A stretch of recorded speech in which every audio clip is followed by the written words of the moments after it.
बिस्मिल्लाहिर्रहमानिर्रहीम। अच्छा जी students, topic जो हम पढ़ने जा रहे हैं उसका टाइटल है एविडेंसेस ऑफ एवोल्यूशन। इस टॉपिक में हम सीखेंगे एवोल्यूशन के इर्तका के दलाइल क्या हैं, एविडेंसेस क्या हैं। आप हमें कैसे कन्विंस कर सकते हैं कि एवोल्यूशन हुआ है। आपको याद है दो स्कूल ऑफ थाट हैं, थ्योरी ऑफ एवोल्यूशन और theory of special creation. Change is the only constant thing in this world. बच्चों बात समझे। एविडेंसेस ऑफ एवोल्यूशन में सबसे पहली बात, एवोल्यूशन ऑब्जर्वेबल साइंस छोड़ जाता है। ऑब्जर्वेबल साइंस छोड़ जाता है, ऐसी निशान छोड़ जाता है जिनको हम ऑब्ज़र्व कर सकते हैं। डॉक्टर साहब, जिनको हम ऑब्ज़र्व कर सकते हैं। हमें नज़र आ रहा है कि इंसान की embryonic life, fish, amphibians, reptiles और बर्ड्स जैसी है। ये एक ऑब्जर्वेबल साइन है। हम देख सकते हैं इंसान में अपेंडिक्स है, हर्बीवोर्स में भी है, कार्निवोर्स में भी है। इन कार्निवोर्स और ह्यूमन में अपेंडिक्स का फंक्शन नहीं है, लेकिन हर्बीवोर्स में है। तो ये साइन है एक, जिसे हम ऑब्ज़र्व कर सकते हैं। बच्चों, हम भी रिप्रोड्यूस करते हैं सेक्सुअली, दूसरे मैमल्स भी करते हैं। हमारी बॉडी सेल्स की बनी हुई है। गाय, भैंस, बकरियों की बॉडीज़ भी सेल्स की बनी हुई हैं। हमारी बॉडी में मेटाबॉलिज्म होता है, उनमें भी होता है। हमारे में डीएनए से आरएनए फिर प्रोटीन्स बनते हैं, उनमें भी यही होता है। हमारे में एक जेनेटिक कोड है, AUG, कोड फॉर मिथियोनिन, उनमें भी है। ये सारे ऑब्जर्वेबल साइंस हैं। मैमल्स के जिस्म पर बाल होते हैं, हमारे हैं, गाय, भैंस, बकरियों के भी हैं, भेड़ों के हैं, जंगली जानवरों के हैं, तमाम मैमल्स के हैं। बच्चों, परिंदों के जिस्मों पर पार होते हैं। यानी मैं ये कहना चाह रहा हूँ कि ऑब्जर्वेबल साइंस का ये मतलब है। अगली बात, डार्विन्स एविडेंस। डार्विन ने एवोल्यूशन के दो एविडेंस दिए थे। एक geographical distribution of species, Rizwan, और दूसरा फॉसिल रिकॉर्ड। मैं आपको याद दिलाऊं, डार्विन जब गैलापागोस आइलैंड पे पहुंचे थे तो उन्होंने वहाँ 13 स्पीशीज़ फिंचीज़ की देखी थी। उन्होंने एक बात ये कही थी कि इस तरह की स्पीशीज़, इस तरह का फ्लोरा और फाना यूरोप में नहीं है। ये क्या था? Geographical distribution of species. दूसरी उन्होंने बात की थी फॉसिल रिकॉर्ड की। उन्होंने कहा था कि ये जो आज जानदार मौजूद है ना गैलापागोस आइलैंड पे, इनके फॉसिल्स डिफरेंट हैं। यानी फॉसिल्स ज़ाहिर है एंसेस्टर्स से डिसेंडेंट्स बनते हुए चेंज आई है। ये डार्विन के दो एविडेंसेस थे, geographical distribution of species, fossil record. बच्चों, जब बायोलॉजी में प्रोग्रेस हुई तो ढेर सारे एविडेंस सामने आए जो एवोल्यूशन को सपोर्ट करते थे। हमारी बुक में फर्स्ट वन है biogeography. Bio living, Jio earth, graphy distribution of living organisms over the earth planet. बच्चों बात समझाई? ये कैसे एविडेंस है बायोजियोग्राफी? कुछ स्पीशीज़ हैं जो इंडेमिक हैं। बच्चों, एक लफ्ज़ होता है पैंडेमिक, एक होता है इंडेमिक। इंडेमिक लोकल को कहते हैं, इंडेमिक नेटिव को कहते हैं, जो कि किसी खास इलाके में होती है, और पैंडेमिक जो वर्ल्ड ओवर होती है, जैसे कोविड-19 पैंडेमिक वर्ल्ड ओवर है ना। तो कुछ स्पीशीज़ हैं जो खास आइलैंड्स पर होती हैं।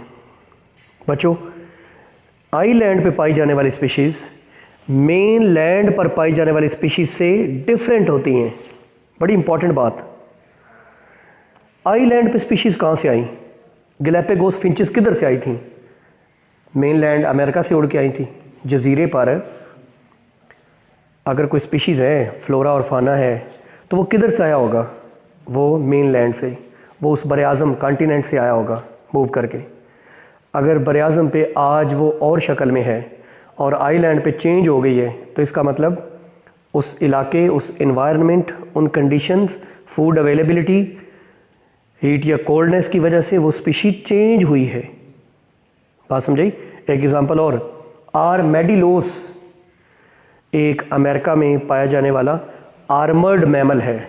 आर्मर होती है ज़िर्रा, जंगों में लड़ने के लिए लोहे का लिबास होता था। ये एक मैमल है जिसके जिस्म के ऊपर एक सख्त खौल होता है। ये सिर्फ अमेरिका में पाया जाता है। बच्चों, इसका फॉसल रिकॉर्ड देखा जाए ना तो सिर्फ यूएसए में है, सिर्फ अमेरिका में है। दुनिया में कहीं और इसके फॉसल्स नहीं मिले हैं। तो इसका मतलब ये उसी इलाके का था। लेकिन जो फॉसल्स मिले हैं ना आर्मेडिलोस के, वो आज के आर्मेडिलोस से डिफरेंट हैं। इस बात का क्या मतलब है? इस बात का मतलब है कि आर्मेडिलोस के एंसेस्टर्स अमेरिका में थे, वहीं पे डेवलप हुए और चेंज हो गए with the passage of time. बाकी बड़े आज़मों पर आर्मेडिलोस क्यों नहीं है, ये मैमल्स क्यों नहीं हैं? क्योंकि इनके एंसेस्टर वहाँ मौजूद नहीं थे। बच्चों बात समझाई? दूसरा एविडेंस है फॉसल रिकॉर्ड। ये वो एविडेंस है जो स्ट्रॉन्गेस्ट है, जो सबसे स्ट्रॉन्ग है। Succession of fossil forms. अब देखो ना, आपको मैं कहूँ इंसानी एवोल्यूशन हुआ है तो आप कहेंगे सर इंसान से पिछली होमो सैपियन से पीछे होमो इरेक्टस वो स्पीशी का फॉसल दिखाएं, मैं आपको दिखा दूं। उसके पीछे होमो हेबिलस मैं आपको दिखा दूं। होमो निंदरथैलिस मैं आपको दिखा दूं। प्रोमैग्नन मैन दिखा दूं। उससे पिछली फार्म, उससे पिछली फार्म, प्रोकैरियोट से लेके इंसान तक तमाम आपको शक्लें फॉसल्स की मदद से दिखा दूं तो आप मान जाएंगे कि यही हुआ है ना? तो हमारे पास बहुत सारे जानदारों का एक कंप्लीट सक्सेशन, एक तसलसल मौजूद है, जो सबसे बड़ा एविडेंस है एवोल्यूशन का। बच्चों, visual record in a complete series, जैसा कि मैंने कहा इंसान का कंप्लीट अगर आपको दिखा दिया जाए, वो एक विजुअल रिकॉर्ड है, उसे आप देख सकते हैं। आप कहेंगे अच्छा ये इंसान का ढांचा है, ये होमो इरेक्टस का है, ये होमो हेबिलिस का है, तो आपको नज़र आए कि ये सीधा खड़ा हुआ है, ये थोड़ा सा ऐसे है, ये थोड़ा सा ज़्यादा ऐसे है, और फिर टेट्रापोड पे आपको ले जाएं। आज का इंसान बाइपेडल है, पास्ट का टेट्रापोड चौपाया था, चौपाए से ये इन्फीरियर से सुपीरियर की तरफ इर्तका हुआ है, तो आप मानेंगे क्योंकि ये विजुअल रिकॉर्ड है। ये आप देख के इसकी आप जस्टिफाई कर सकते हैं कि ये इंसान का ही फॉसल है या नहीं है। बच्चों, फॉसल्स में बायोकेमिस्ट्री अगर देख लेना, केमिस्ट्री ऑफ लिविंग थिंग्स, आप मॉलिक्यूलर बायोलॉजी देख लें, सेल बायोलॉजी देख लें, तो पता चलेगा कि सबसे पुराना जो फॉसल हमें मिला है ना, वो प्रोकैरियोट्स का है। यानी लाइफ का आगाज़ कहाँ से हुआ? प्रोकैरियोट्स, बैक्टीरिया से, आर्कियोबैक्टीरिया, सबसे पुराना फॉसल। समझिए बात? इसका मतलब लाइफ की इब्तिदा से एक जानदार से हुई। बच्चों बात समझिए? क्रोनोलॉजिकल अपीयरेंस पता क्या होती है? एक होती है क्रोनोलॉजिकल आर्डर, एक होता है रिवर्स क्रोनोलॉजिकल। पता है क्रोनोलॉजिकल क्या होता है? पहले प्रोकैरियोट, फिर प्रोटिस्ट, फिर फंजाई, फिर प्लांटी, फिर एनिमलिया। ये है ऑर्डर, एक तरतीब है। जैसे 1 जनवरी, फिर 2 जनवरी, फिर 3 जनवरी, फिर 4 जनवरी, इसको बोलते हैं क्रोनोलॉजिकल ऑर्डर। अगर उल्ट करें, आज से पीछे को चले, इसको क्या बोलेंगे? Reverse chronological. तो बच्चों, क्रोनोलॉजिकल अपीयरेंस ऑफ वर्टिब्रेट्स हम देखें ना, अगर सबसे पुराने फॉसल्स मिलते हैं हमें फिशेस के, उससे रीसेंट एम्फिबियंस के, उससे रीसेंट रेप्टाइल्स के, उससे रीसेंट मैमल्स और बर्ड्स के। इससे क्या समझ आता है? पहले फिशेस बनी होंगी, फिर फिशेस से एम्फिबियन। आपको पता है एम्फिबियन आज भी पानी में जाते हैं जब उन्होंने सेक्सुअल रिप्रोडक्शन करनी होती है। तो इसका मतलब वो कम्प्लीटली पानी से छुटकारा नहीं हासिल किया, है ना? तो ये बात, इस बात की तर्जमानी करती है, एविडेंस है कि फॉसल्स ये बताते हैं कि फिशेस सबसे कदीम है, उससे नए एम्फिबियन, उससे नए रेप्टाइल्स, मैमल्स और बर्ड्स तो बिल्कुल न्यूएस्ट हैं, इनका इर्तिका बहुत लेट हुआ है। बच्चों, फॉसल्स क्या होते हैं? आपके ज़हन में आता है फॉसल्स, अक्सर हम कहते हैं remains of living organisms which are buried inside earth, है ना? जानदारों की बाकियात। ये होते क्या हैं? बाज़ औक़ात ये एक्चुअल रिमेन्स होते हैं। बच्चों, मैमथ हाथी की तरह का एक जानवर है, ये साइबेरिया में बर्फ़ के नीचे दबा मिला, 11,000 साल पुराना, पूरे का पूरा जानदार बर्फ़ में दब गया और पूरे का पूरा जानदार महफूज हो गया, गोश्त भी, हड्डियाँ भी, सब कुछ वैसा। ज़ाहिर है बर्फ़ में डिकम्पोजिशन नहीं होती। बाज़ औक़ात फॉसल किस तरह का मिलता है? एक्चुअल रिमेन, उस जानदार की असल बाकियात, पूरी बॉडी सेव हो जाती है।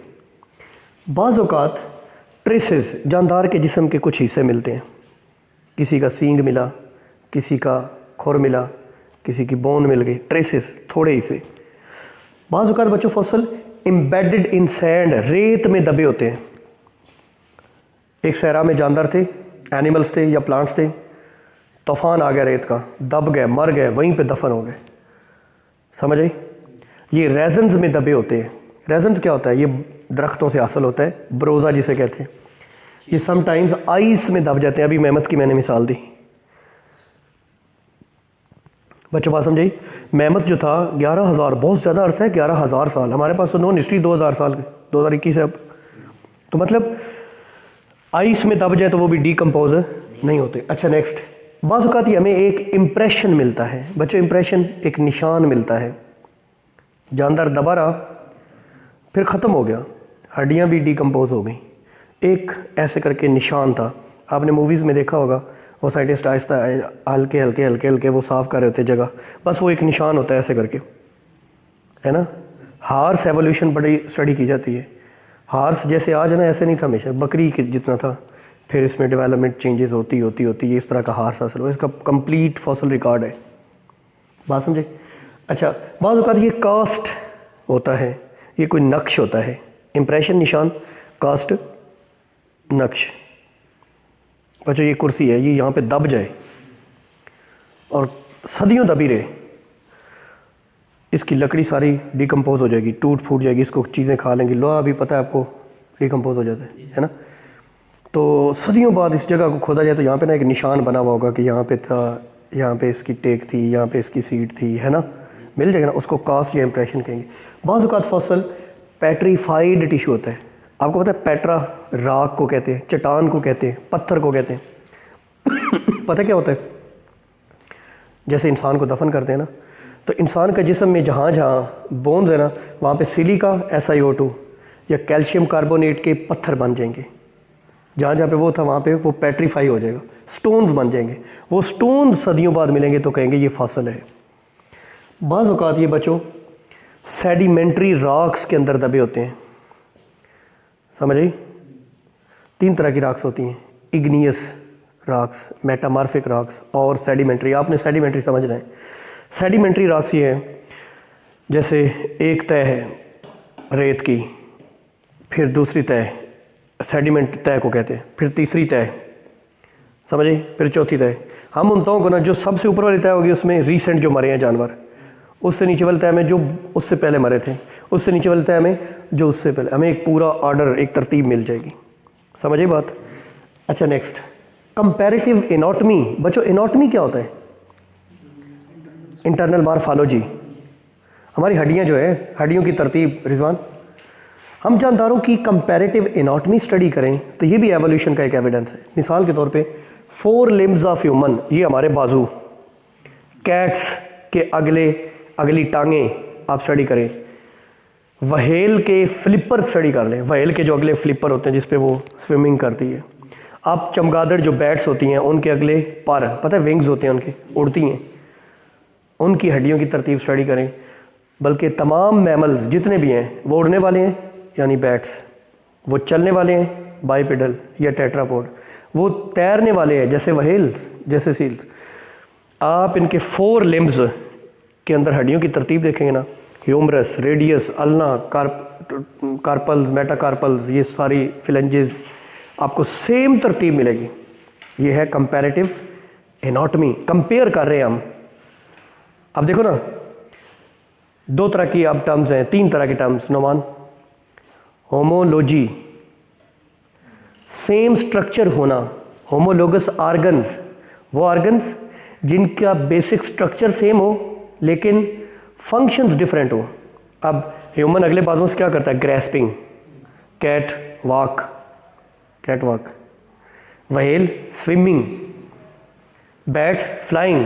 काम डिफरेंट है लेकिन बेसिक स्ट्रक्चर क्या है? पता क्यों है बेसिक स्ट्रक्चर सेम? क्योंकि इनकी ओरिजिन सेम है, इनका एंसेस्टर सेम है। बात समझाई? अगर हम पानी में रहते होते ना तो हो सकता है हमारे अगले बाजू फ्लिपर बन गए होते। अगर हमारे एंसेस्टर ने उड़ने की कोशिश की होती ना तो हो सकता है हमारे 4 लिम्स विंग्स में तब्दील हो गए होते। बच्चों होमोलोगस ऑर्गन्स की वजह से जो इर्तिका हुआ है ना, ये भी एवोल्यूशन है। इसको बोलते हैं डाइवर्जेंट एवोल्यूशन। डाइवर्ज का मतलब होता है एक जगह से अलग अलग हो जाना। देखिए एंसेस्टर एक है सबका, कुछ फ्लिपर बन गया वाइल में, कुछ विंग्स बन गए बैट्स में, कुछ टेट्रापोड्स में अगली टांगें बन गई, कुछ बाइपेडल ह्यूमंस में ग्रेस्पिंग स्ट्रक्चर बन गए, हाथ बन गए। ये है डाइवर्जेंट एवोल्यूशन। होमोलोगस ऑर्गन्स के एवोल्यूशन को। अच्छा, कुछ एनालोगस ऑर्गन्स होते हैं बच्चों, जिनका स्ट्रक्चर डिफरेंट होता है, फंक्शन सेम होता है। आप देखें परिंदों के पर देख लें, कीड़े मकोड़ों के पर देख लें और चमगादड़ के पर देख लें, सारे डिफरेंट हैं। चमगादड़ का पर क्या होता है? 4 लिम्स और हाइंड लिम्स के दरमियान एक वेब होती है, एक मेम्ब्रेन होती है जिसके ऊपर वो उड़ता है। परिंदों के फैदर्स होते हैं, पता है, पर होते हैं। ये आप मच्छर का पर देखें, क्या वो परिंदों की तरह का होता है? मच्छर का पर, परिंदे का पर और बैट चमगादड़ का पर, तीनों का काम क्या है? फ्लाई। काम एक है लेकिन बेसिक स्ट्रक्चर क्या है? इसको बोलते हैं बच्चों कन्वर्जेंट एवोल्यूशन। वो क्या था? डाइवर्ज। ये क्या हो रहा है? काम एक है। बैट मैमल है, इंसेक्ट्स हैं, इसी तरीके से जो बर्ड्स हैं वो एक बर्ड की स्पीशीज एवीज क्लास है, तो तीनों का काम एक है। इसको बोलते हैं कन्वर्जेंट एवोल्यूशन। बच्चों कंपैरेटिव एनाटॉमी में एक और मिसाल आपको देते हैं। कुछ वेस्टिजियल ऑर्गन्स हैं। वेस्टिजियल ऑर्गन्स उनको कहते हैं जो एंसेस्टर्स में, आबाओ अजदाद में फंक्शनल थे, आज नॉन फंक्शनल है, आज यूजलेस है। हमारी बॉडी में भी ऐसे ऑर्गन हैं, जैसे कॉक्सी बोन जिसके साथ टेल जुड़ी होती है। टेल तो हमारी है नहीं, है ना, लेकिन वो बोन आज भी है जिसके साथ टेल जुड़ती है। अपेंडिक्स, बुक में लिखा है वर्मी फार्म, वर्म की तरह की लंबी सी उंगली नुमा अपेंडिक्स हमारे जिस्म में है। बच्चों आपको दिलचस्प बात बताऊं, हमारे जिस्म में अपेंडिक्स का फंक्शन नहीं है। कार्निवोर्स जो होते हैं गोश्तखोर, उनमें भी नहीं होता। सिर्फ अपेंडिक्स का फंक्शन हर्बीवोर्स में है, सब्जीखोर जानवर जैसे गाय भैंस में। हर्बीवोर्स में ये सेलुलोज को डाइजेस्ट करवाता है। अब हम में भी है अपेंडिक्स, लेकिन हम हर्बीवोर नहीं, हम ओमनीवोर हैं। कार्निवोर्स में भी है। इस बात का मतलब क्या है कि कार्निवोर्स और ओमनीवोर्स के एंसेस्टर कौन थे? हर्बीवोर्स। बच्चों बात समझ आई? हर्बीवोर्स थे। ये इंसान के जो एयर के अंदर मसल्स हैं, जानवरों में, गाय भैंस बकरियों में या दूसरे जंगली जानवरों में आप देखें वो कान खड़े कर लेते हैं। गधे के आपने कान देखे, इधर से बंदा आ रहा है तो कान इधर, आवाज़ इधर से आ रही तो कान इधर, है ना, कान खड़े कर। हम नहीं, कानों को हिला सकते हम इन मसल्स को।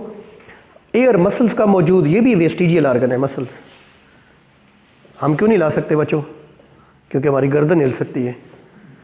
समझ आई? हम जानवरों से ज़्यादा विजिलेंट हैं, हमारी सेंसेस तेज़ है उनसे। ठीक है, हमें कान खड़े करने की ज़रूरत नहीं, हम गर्दन घुमा के देख लेंगे इधर क्या हो रहा है। ठीक है, ये भी एक वेस्टिजियल ऑर्गन है। इसी तरीके से बच्चों वेस्टिज ऑफ पेल्विस, व्हेल और स्नेक में ना ये पिछली टांगें नहीं होती, लेकिन निशानात उनके प्रेजेंट हैं। स्नेक, सांप में और व्हेल में भी ये वेस्टिज मतलब जो यूजलेस ऑर्गन्स हैं। Next, comparative embryology. हमारी बुक में जो लिखा हुआ है ना, उसके लिए मैंने एक सेंटेंस सिर्फ लिखा है। ये बड़ा मशहूर सेंटेंस है, ऑन्टोजनी रिकैपिचुलेट्स फाइलॉजनी। बच्चों ऑन्टोजनी रिकैपिचुलेट्स फाइलॉजनी।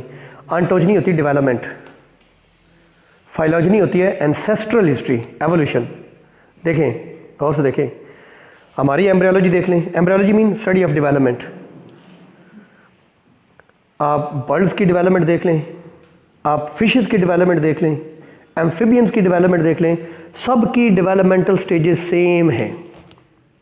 मिसाल के तौर पे पहले बनेगा जाइगोट, फिर मोरूला, फिर ब्लास्टूला, फिर गैस्ट्रूला।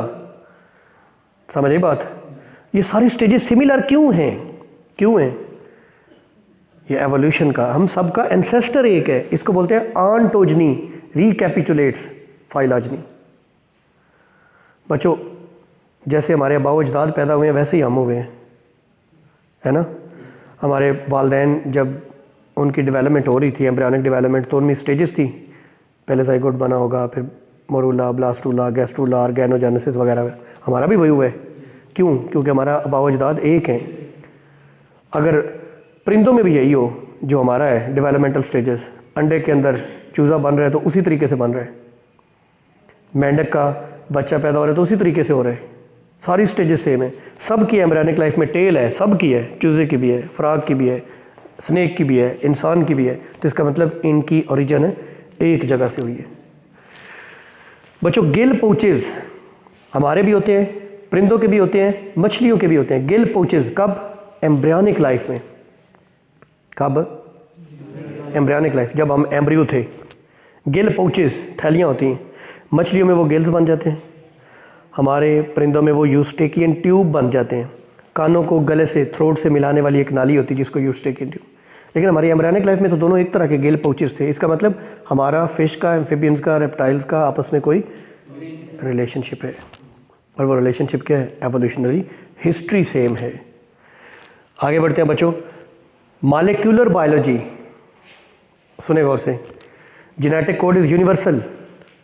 AUG एक जेनेटिक कोड है ना, हमारे में वो मिथियोनिन अमीनो एसिड के लिए कोड करता है। भैंस में भी, परिंदों में भी, मछलियों में भी, एम्फिबियंस में भी, रेप्टाइल्स में भी।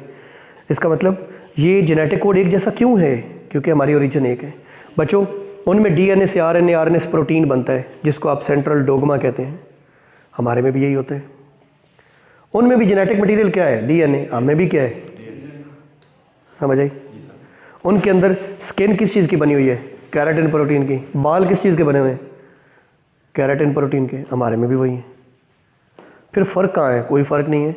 हमारी इर्तकाई तारीख, अगर हमें ये इंटेलिजेंस वदीयत ना की होती तो हम भी बिना लिबास के, बिना तालीम के, बिना घर बनाए, जंगलों में, गारों में, आबशारों में, पहाड़ों पर घूम फिर रहे होते और अयाशी कर रहे होते। ये दौलत की हवस, ये आगे बढ़ने की, और ये महज़्ज़ब और तहज़ीब लेके बैठ गई इंसान को। डॉक्टर साहब, इस तहज़ीब ने बेड़ा गर्क कर दिया। महज़्ज़ब बनने की ख्वाहिश में, महज़्ज़ब बनने की काविश में हमारी ज़िंदगी तबाह हो गई। मैं एविडेंस ऑफ एवोल्यूशन पढ़ा रहा हूँ, रिजवान मियोसिस पढ़ रहे है ना। तो दिस इज़ व्हाट इज़ तहज़ीब। बच्चों, कॉमन जेनेटिक कोड है, सेम सीक्वेंस ऑफ मोनोमर्स। देखे ना, अब प्रोटीन्स के अंदर अमीनो एसिड्स, या DNA के अंदर न्यूक्लियोटाइड्स, RNA में न्यूक्लियोटाइड, हमारे बाकी जानवरों के एक जैसे हैं, मोनोमर्स। ठीक है ना। ह्यूमंस और बैक्टीरिया में बहुत सारी चीज़ें कॉमन है बच्चों। प्रोटीन्स कुछ ऐसी हैं जो बैक्टीरिया में भी, हम में भी है। उसकी मिसाल है साइटोक्रोम C, एक पिगमेंट है।